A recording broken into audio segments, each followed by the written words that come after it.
All right, Justin Regendra is going to start the first of a couple talks that we'll have now about different data table considerations. Take it away, Justin. All right, so yeah, we're going to talk a little bit about data tables. And Gong kind of went over what we want to do. Um, Instead of putting your data into your script directly, it's usually a good idea when you do the data table, which is for basically any of the stats programs that Gong has gone through. We're going to talk about 3D MVM, but it's just an example. Um, Instead of putting your data directly in the script, you can use this at and then whatever your data table is, and then whatever the extension is. It needs to be just space separated. We can look at one of those in a bit, but let's go. Let's go here. I'll put it in the chat. Okay, I won't put it in the chat. There we go. So in AFNI Data 6, there's a data table example. So if we go there, we do the normal ls. There's a scripts directory. We'll go there. And there's a cheat sheet here. And you can AFNI open the cheat sheet, and voila, there it is. Is that big enough? But you guys should have this as well.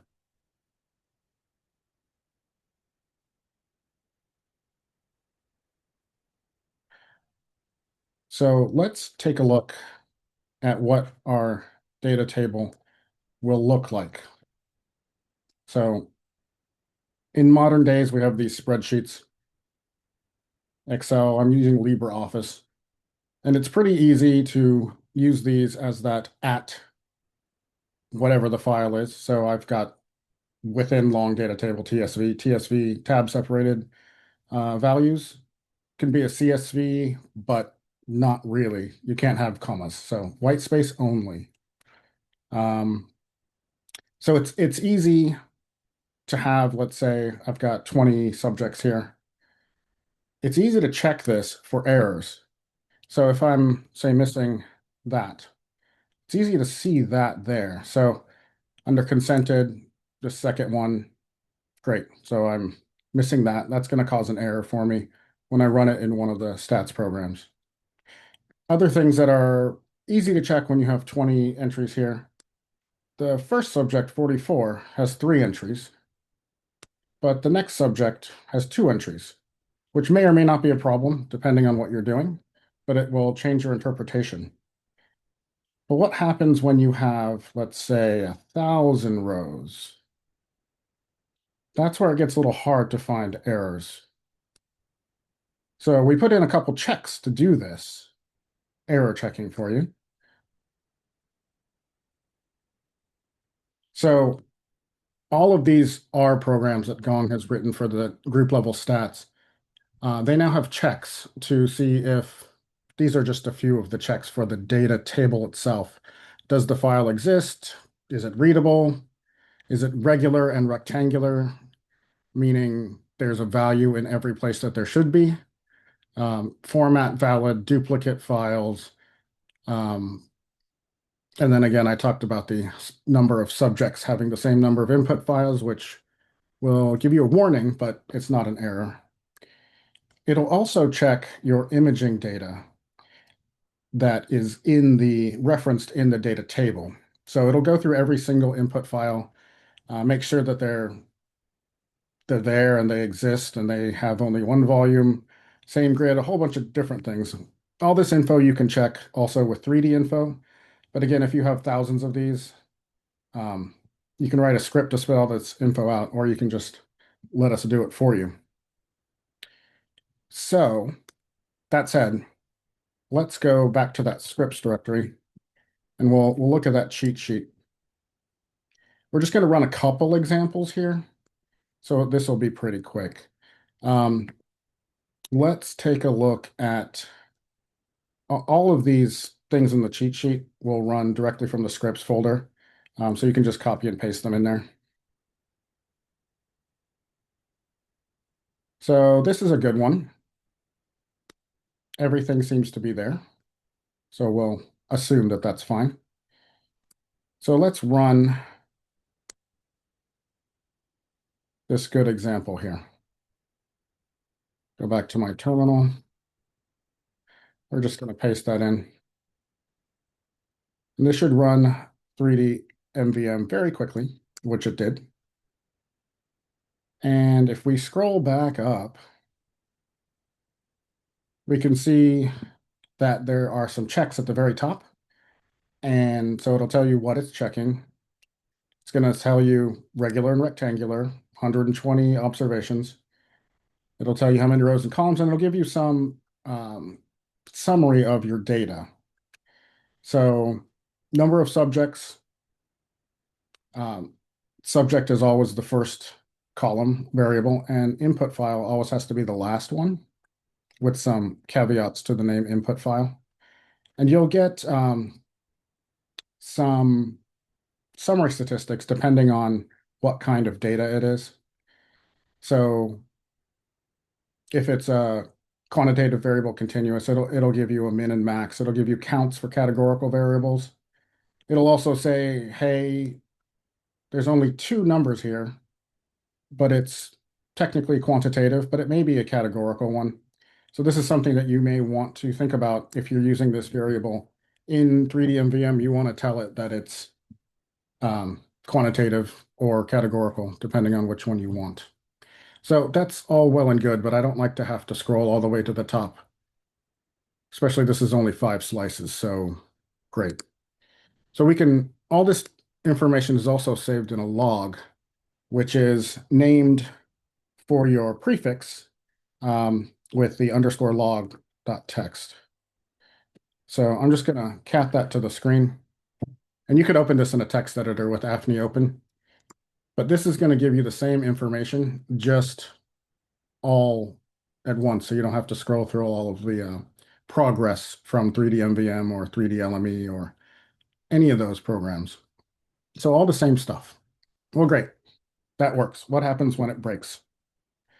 Let's go to the first one, 0, 1, which I guess is the second one. Sorry, Paul.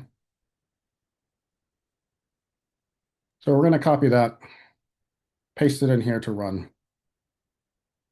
Oh no. So I ran it here, checks the data file, and it seems that I'm missing some elements. The data table is not rectangular or regular. So normally, before we put these checks in, it would just tell you that it's not regular and rectangular, and then you'd have to go and figure out where it is out of those 10,000 lines. So, but now it will tell you which line is wrong. So I'm going to open up that data table, and you can copy and paste these. I'll make it a little bigger. So this says missing one element from line 4. So line 4, aha, there is one element missing here. So that's not going to run. And then again, line 8 and line 10. This way you can run through and look and find where you have these problems. Again, it's not a big deal when there's 11 observations here, but if there's thousands, it really, really helps. So let's run another one. I'm going to go to number 0, 5.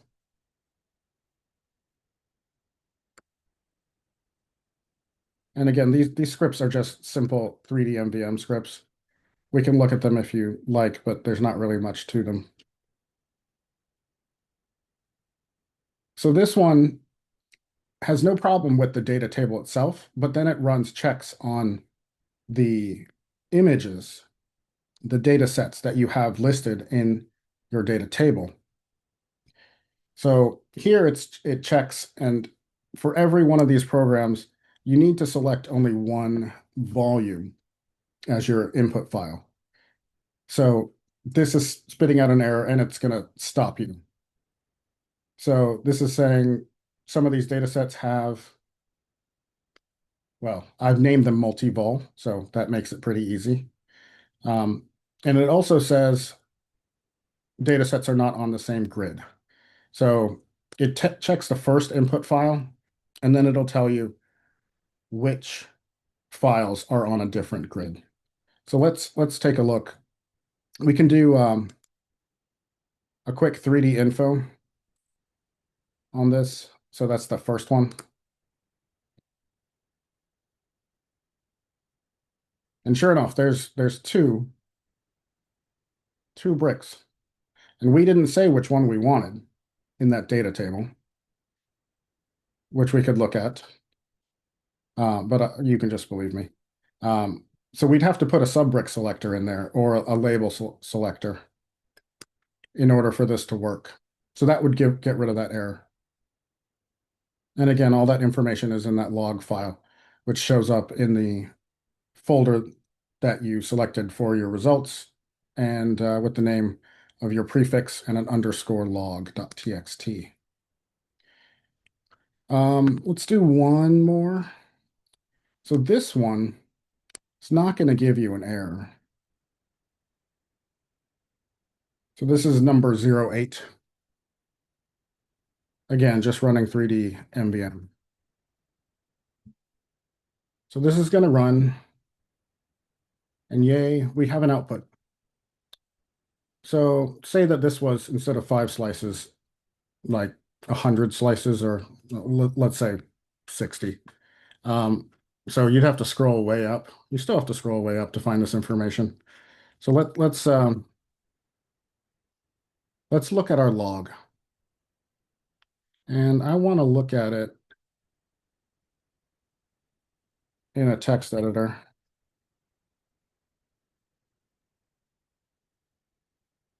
So this is just the output of the data checking.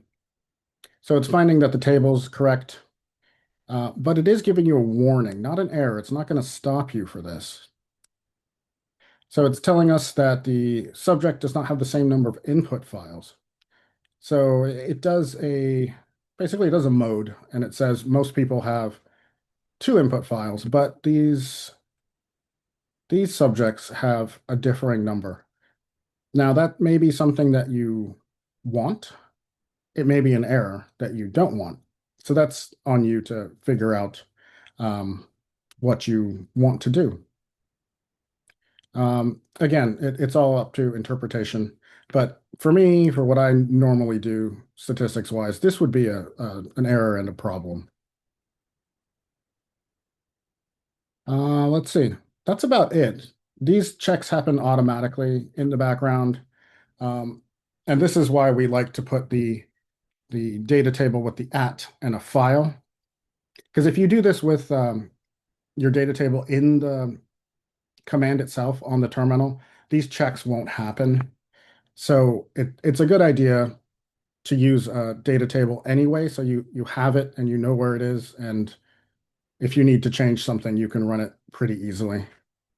Uh, that's about it. Any questions? Very simple, very quick. Thanks. It's a lot of useful practical details in there. Appreciate it.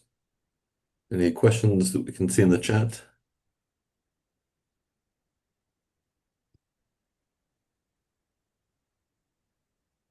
Okay, well, I guess not at this moment. So if you have any more, you can email or post on the message board. And now I think Rick is going to talk about some ways of creating some of these famous data tables to be used. That way you don't have errors. Exactly.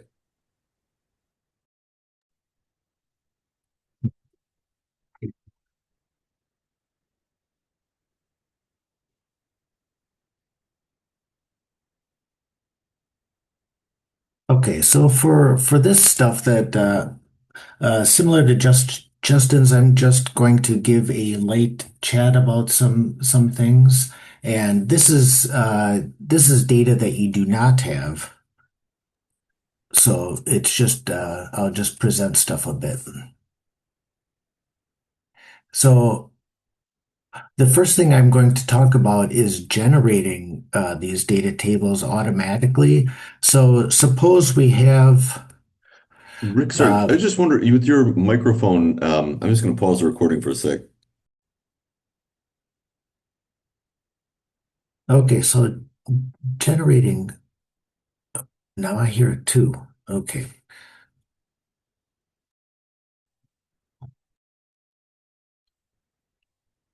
okay, is that any different? I'm not sure. It's okay. I think it's not problematic. That's all. Okay, so generating data tables for these MVM commands or whichever. Um, Suppose we've run an analysis on a bunch of subjects, and we have a directory tree of a directory tree of beta weights. Maybe we've run AFNIPROC on 100 subjects or something. How can you generate this data table? So we have a little help for doing that. Like gen group command can help you generate many commands, and generating a data table is one of them. If I just run the help on that, but open it in my web browser, that we have not only dash help, but hweb opens the help in a web browser.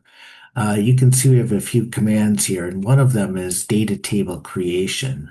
So I'm not going to go through the stuff on the website much, but it does talk about how these are constructed and how they're organized here. So suppose that we have some design that has like three factors. We've got subjects that have visits that have before and after some event, like before and after Tuesday is probably an important one. And then we have tasks in a 2 by 3 design where there's a color aspect that is either red or green, and then some task within that that is task 1, 2, or 3. So it's two visits plus a 2 by 3 design. So we should end up with 12 beta weights for each subject. So let's suppose we have this. And for this little example, just so we can see it in a terminal window comfortably, let's just say we have 10 subjects. In that on that web page, we actually generate a little directory structure that has this with empty files, but they're there. So we'll follow along basically just quickly examples F1, 2, and 3 that are from that data table help example list.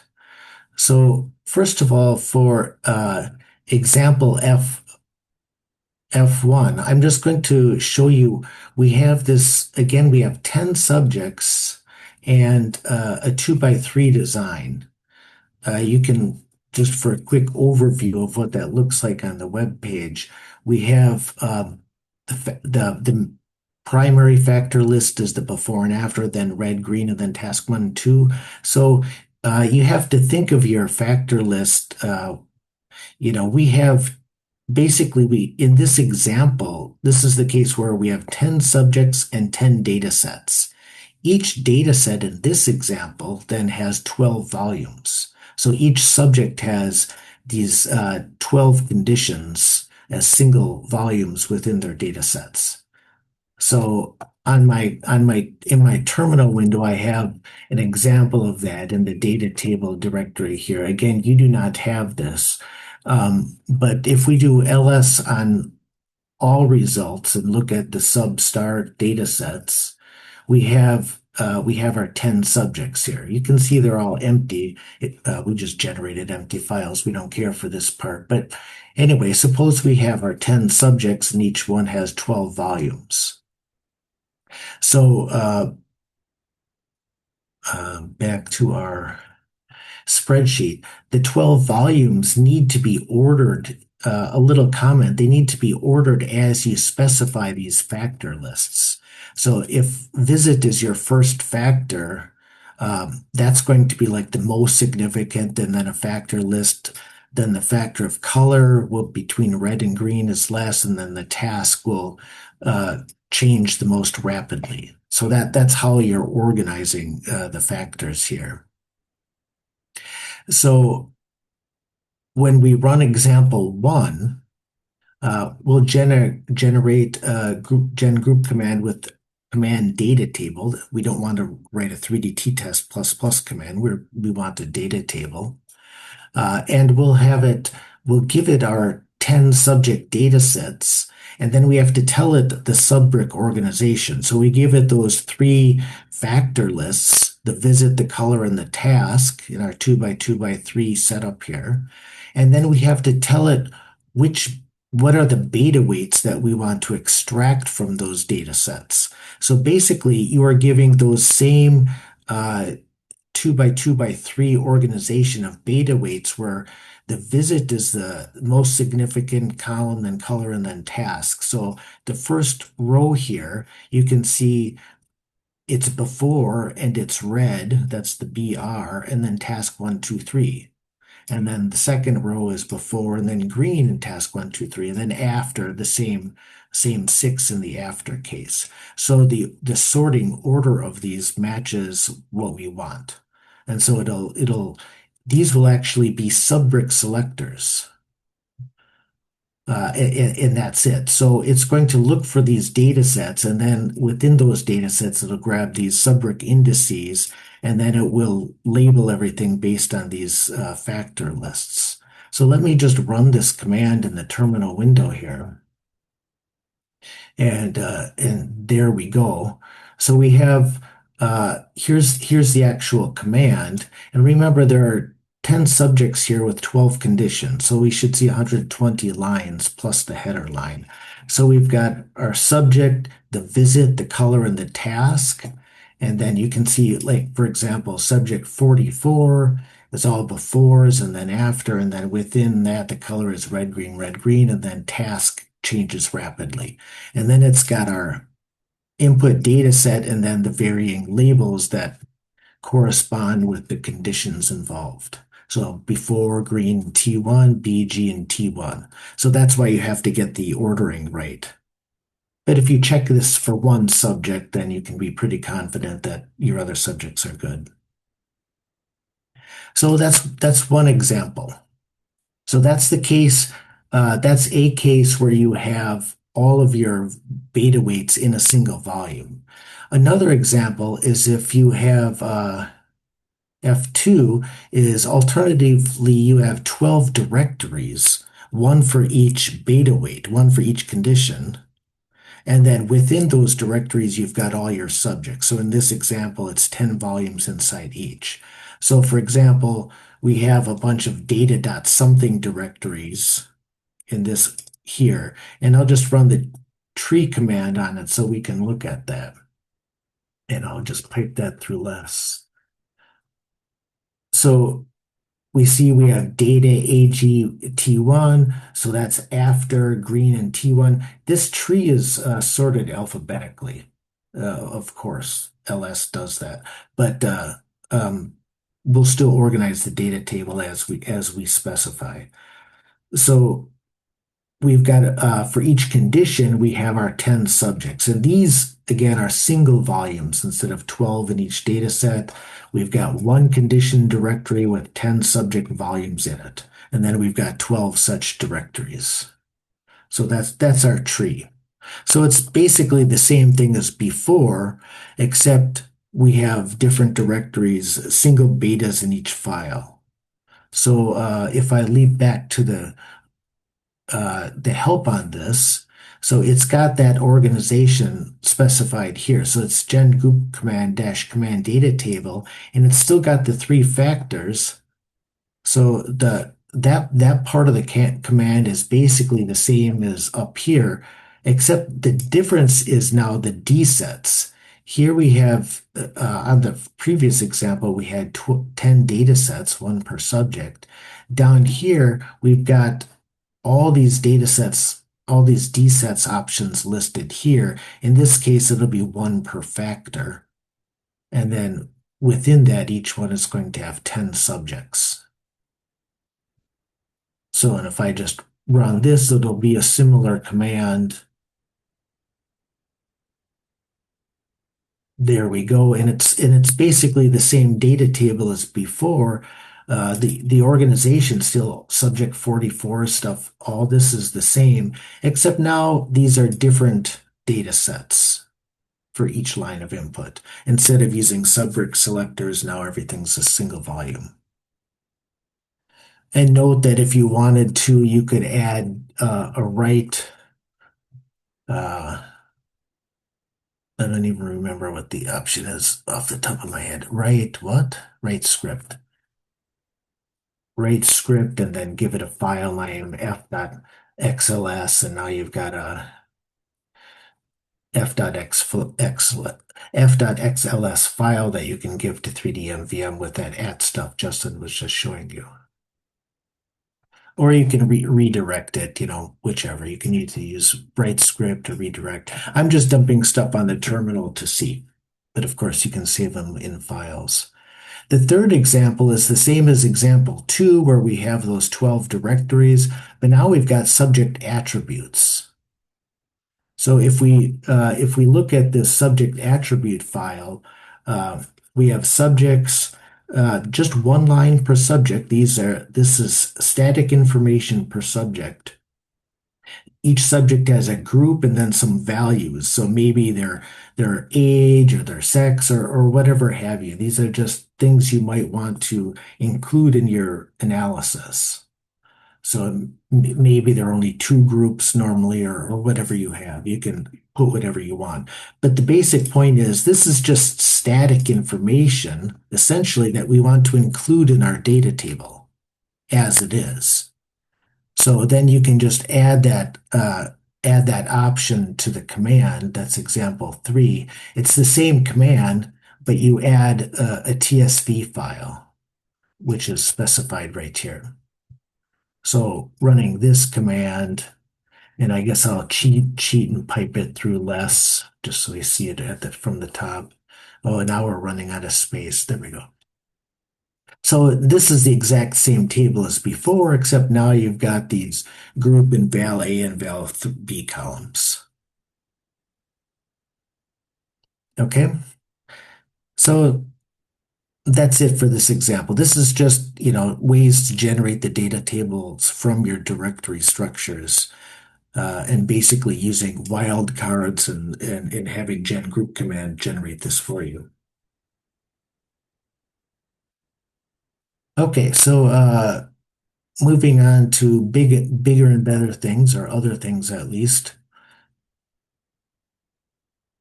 Gong loves us talking about generating random stimulus timing files, so the most important thing is pleasing Gong. So let's do that. So in a very different, slightly different topic here, instead of group analysis, we haven't even collected data yet. So we have an experiment design in our heads. How do we generate random stimulus timing files for our design? So we have a tool to do that, make random timing. Again, you can look at the web help if you want. I'll dump that in my terminal window. And back in Firefox here, now it's opened a web page for make random timing. And it has basically an old way that the program was written and a newer way. The old way is the basic usage. I'm going to ignore that. I'm just going to talk about the advanced usage. That's a little more complicated, but it's much more flexible and powerful for what you might want to do. So here, let's just make up a quick example of what we want to generate timing files for. Let's say we want to do the classic tuna versus fish versus pizza study. So we want to define timing classes for these stimulus conditions, and we also want to define timing classes for the rest periods. So for each of tuna and fish and pizza, we will tell make random timing how we want the class defined. How long should the events last? Should they be random durations? Should they have a minimum or maximum? Again, you do not have these scripts or this data. There actually is no data. It's all generated by the scripts. But I will share this later, or Paul will, or someone will. So we'll define timing classes for both the stimulus periods and the rest periods. In terms of how make random timing thinks, a single event is composed of both a stimulus period, but it's followed by a rest period. The point being is that after you show your pizza stimulus, there's usually a class of rest that will follow it, either an ITI or an interstimulus interval. If there's like you'll give a little image that's like a precursor to a subject making a choice or what have you. After each thing, you may have zero rest or you may have some class of rest. And that's how the program is designed to think. That you'll attach a rest class with the stimulus class. So let's talk a bit about that. This the advanced usage in the help here chats about this. So if you want to use this program, I highly suggest you read through this.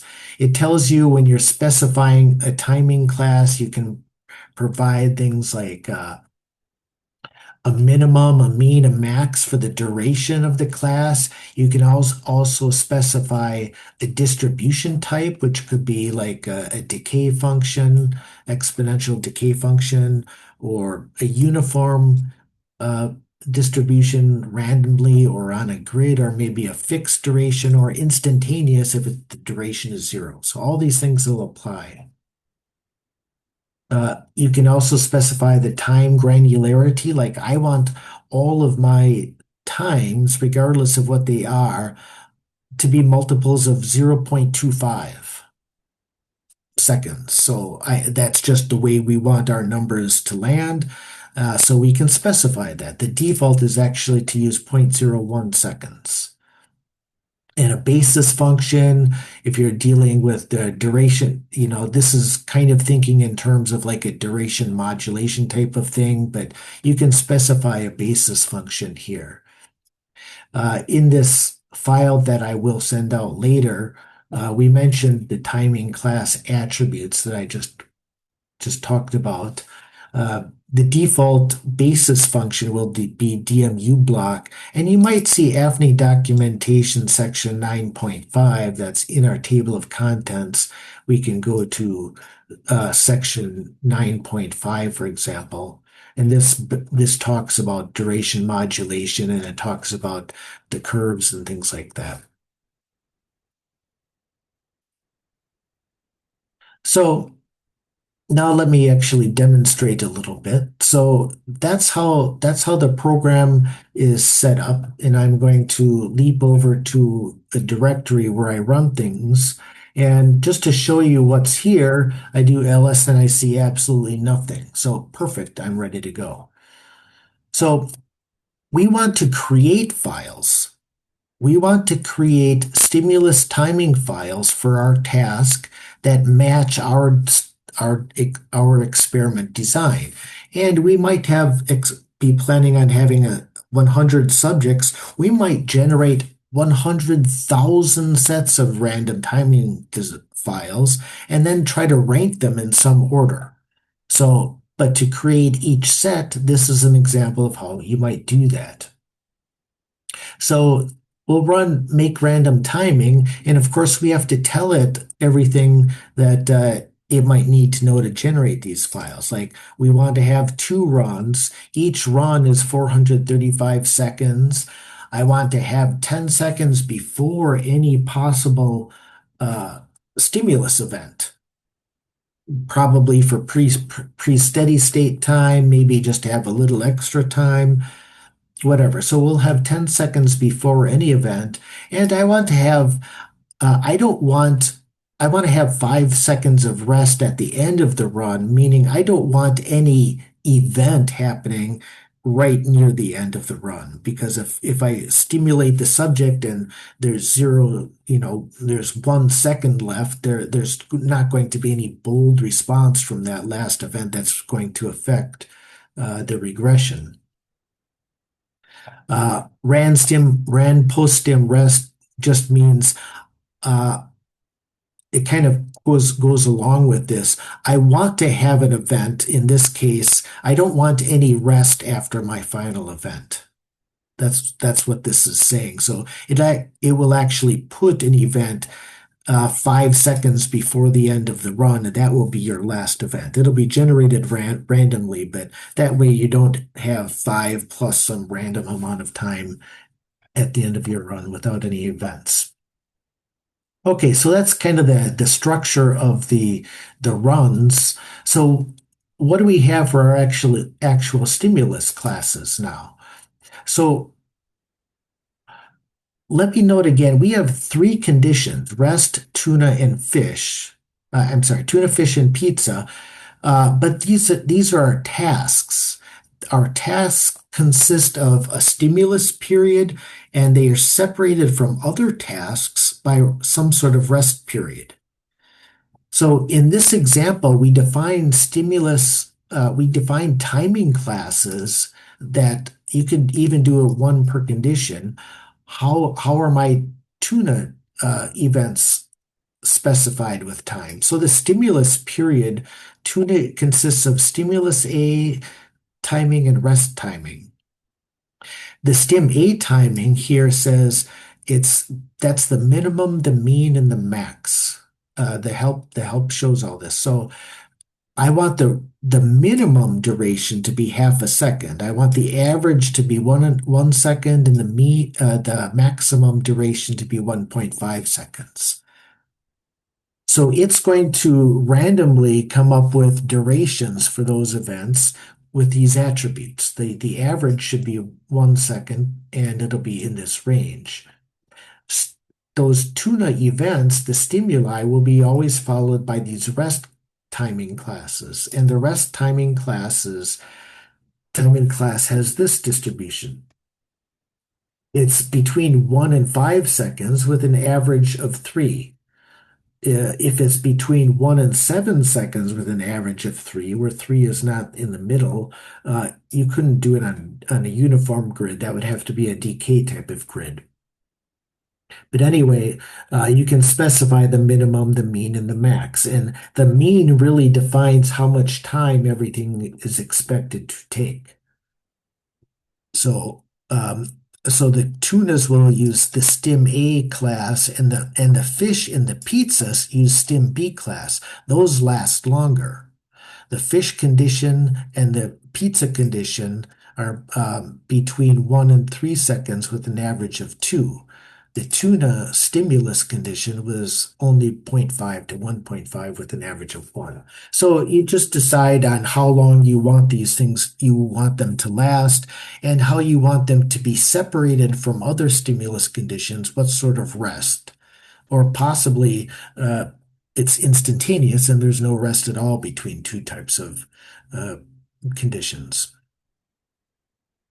Okay, so anytime there's a tuna stimulus, you'll have the stimulus and a rest, and then you'll have some other random event after that. And we just added another little example here. In this example, our fish events are required to follow tuna events. There can't be any pizza directly before fish or after tuna. So tuna and fish go together. That's a pair. And we just specify that with the ordered stimuli option. So that's basically the design of or how the program is designed in a simple example. There are more examples in the help, of course. But then we have some extra options here. I want to generate a 3D deconvolve command that uses my timing files to make a regression matrix, an X matrix file. And in order to do that, I need to tell it what the TR is. Make random timing doesn't need a TR to generate the timing. This stuff here is sufficient. But in order to generate a 3D deconvolve command, it does need to know a TR. The seed is a random number seed. If you're going to generate 100,000 instances of timing files, we let you control control the random number generation. So you can specify a seed, and then you might just increment your seed 100,000 times as you go through the random generations. And then the prefix, this is a prefix for the name of the output files. So having all that in mind, let me just run this command. I'm going to just dump it into my terminal window. And I type ls, and lo and behold, it has 3 timing files here, and it also saved a command.3ddeconvolve file. And let's just note what's there. I'm going to, this is T-shell syntax, so even when you do this on your own, you're probably using Z shell or bash or whatever. This is just a demo. But I'm going to set a files variable just so my commands are shorter down below. So first of all, let's look and see that we have the files there. Yep, those are the size of our stimulus timing files. We can open them. They're just text files, so we can open them in an editor.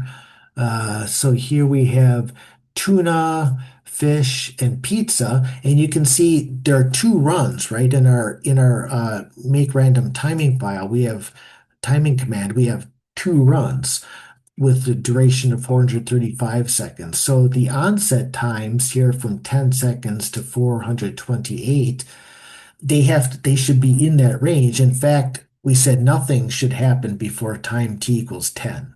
So we'd better not see an onset before that. But so we have 2 rows for 2 runs, and these are the stimulus events. This event, the second event in this pizza file, started at 13.66 seconds, colon, it lasted for 2.87 seconds. That's how we do duration modulation in the timing file. That's how we tell 3ddeconvolve the duration of individual events. This event lasted 1.2 seconds. This event lasted 2.11 seconds. I'll just note what the X matrix is for future evil. And we can use timing tool, a different program, to kind of evaluate this. First of all, we can just look at what the events are. That's actually kind of a comforting thing. I'm going to just run this command, and I'll pipe it through less, just so we can see it. And this is a list of all the events in order. So we have 3 conditions. This is just run 1 for now. The first event, like an initial, this is kind of initialization. We have 10 seconds of nothing. And then we have a pizza event at time 10, and then another pizza event at time 13.66. The first pizza event lasted 1.96 seconds. That's the duration. There were no amplitude modulators in the file, but the duration of this, so it went from 10 to 11.96 seconds. The next random event was another pizza event at time 13.66. The difference between those, which is presumably like fixation time, is 1.7 seconds. We will not discuss efficiency here because we only have 15 minutes for everything we do, and I am already over that time. So we have onset times, the duration for each thing, and the difference between when the previous event ended and the new event starts. And then we can just go down, we look at all the events, runs 2. You'll notice that tuna is always followed by fish. There's always a fish after tuna. And one side effect of that is the pizza events tend to group up because pizza is not allowed to go between tuna and fish. Just an idiosyncrasy of this design. I'm going to quickly just show these last 2 examples. We just showed the events in that text format. We can also get duration statistics for all of our conditions. So just running that, we have tuna, fish, and pizza down here. We have the minimum, mean, and maximum durations for them. And you see, this is evaluated from the timing files, not from the command itself. So we have the exact ranges that we specified when we created the files, and it also includes the standard deviations. We can also get ISI stats, interstimulus interval statistics. So how much rest was there and how long did it last? So if I run that command, here are the ISI statistics. The total time there is 430 seconds per run, of which 150 seconds were stimulus, 280 were rest. That 430 doesn't include, I didn't tell it about that the run lengths are actually 435 because if you recall, we had 5 seconds of post-stimulus rest, but it tells us the pre-stim ISI time. It doesn't know about the post-stim time because I didn't put that in this little command here. But it specifies the min, mean, max, and standard deviation of our ISIs here. So we can verify, or even if we didn't design these, we can check. But we have between 1 and 3 and then 5 as a maximum seconds for the stimulus for the ISIs in this case. So this is between stimulus conditions. And this file also babbles about some other things, including tense and evaluating condition numbers and stuff like that. But I'm not going to continue with that now. We'll make this file available so you'll have it and you can play around as you see fit. But I think that's it for now.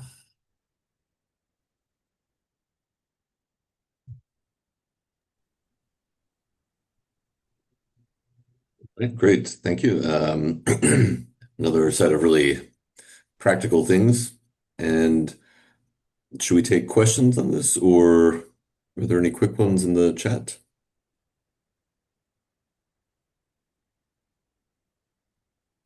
I'll note that in this file we have AFNI Data 6 HTO3 STIM Analyze Modern.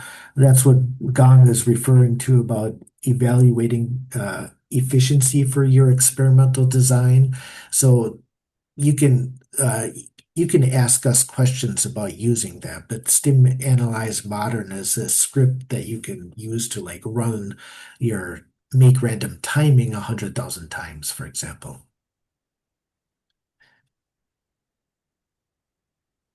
Right, great. Well,